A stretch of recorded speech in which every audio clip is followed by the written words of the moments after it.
Go de to jino to mile eko dagoga be paje ya eye nyawe capsule ko mi ona ejeji egbenu etongo ke mi ja eye abale ke mi ona ria capsule on kanyo rouler en toute sécurité eye de fofo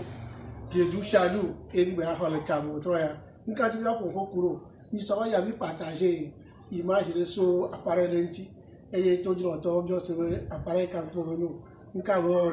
wa otroya iva spark va atelier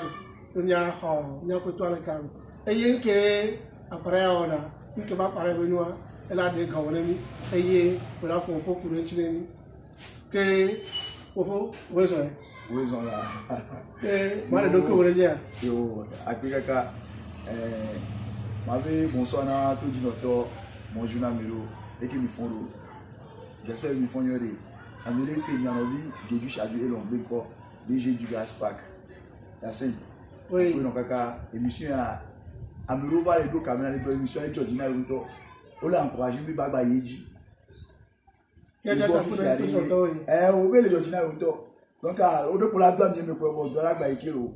wa pe kaka ke abal ke ni bere appareil ala ono ye ta appareil no to dinoto ne immeuble mioa et nous tu gore qui le boya et qu'on avait appareil de diagnostic allo scanner et on a ni une figure qui la domina mia nous a mis scanner allo là obi e complet pour o ja scanner mais allo là o ja diagnostic et lui on zane ya et allo donc appareil de diagnostic on est e ya pele allo le ha ele hame ni madaji wa ele hame wa eya chaona gawedo gachona eya wedo eya spécificité qu'elle est eya et qu'elle to vole pour dire OK c'est ma bien parler à qui les on touchons le poya bon comme oui eya bien toi original héros lui ça ne fille et le dit gars que tiens nous contacter garage comme là eya ma bien appareil de nya multimarque c'est-à-dire nous bien appareil multimarque nous que bon on a marque DPP Matebe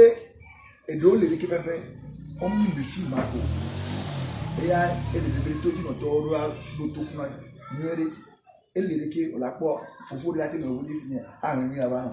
o ji la jora bi o na pa ibola so do hun dia ma bouger tete o ma hon tete o parce que peut-être bene e hon abi apare o wo ya kemlea e ya e wona scanner di pe le hun de pe ti nkan ke bi wa pa de 2000 jusqu'à et récent au Pékin. Donc appareil multimarque ya. Elle est mise comme il y a le roula chio. Alors son roula peut-être bon et pour le problème. Les son appareil ça doit dire quoi. Nous que là on la tête brûlée. Avec précision. Avec précision. Oui. Et il y a qui ne tu gourou. Bon, donc vous ne diagnostic et bon on voit. Bon. Et il y a qui la lomina ma il y a bon on voit. Oui. Nous au point du tu gourou on la tête mon on avait OBD2 et batterie ça tout in one.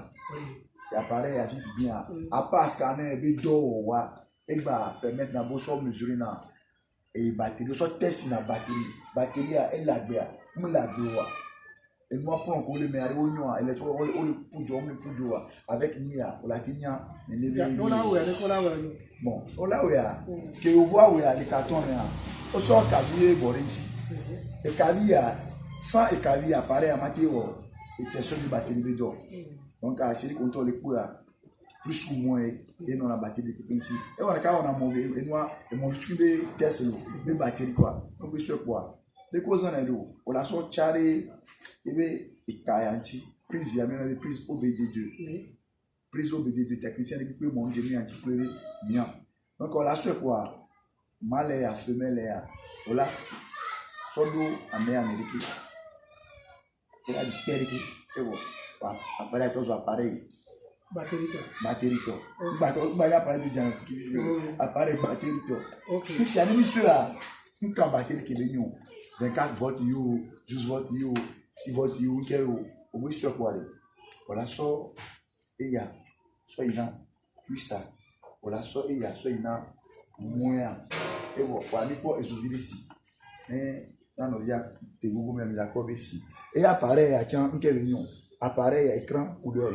et d'où les blanc noir donc il y a récent et quoi nouveau sur le terrain au lieu de tonton enceinte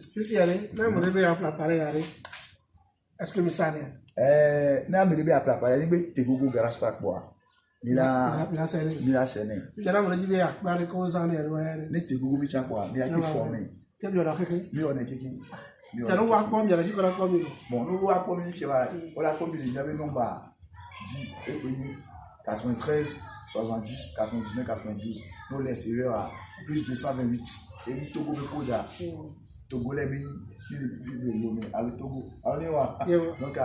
mais il dit appareil alors il dit formation tu quoi la première page Facebook garage pack quoi là c'est une activité alors il a quoi ok mais tu as quoi les tout chadou tu as quoi garage pack et tu as quoi tu as quoi tu as que bien on veut et zané wa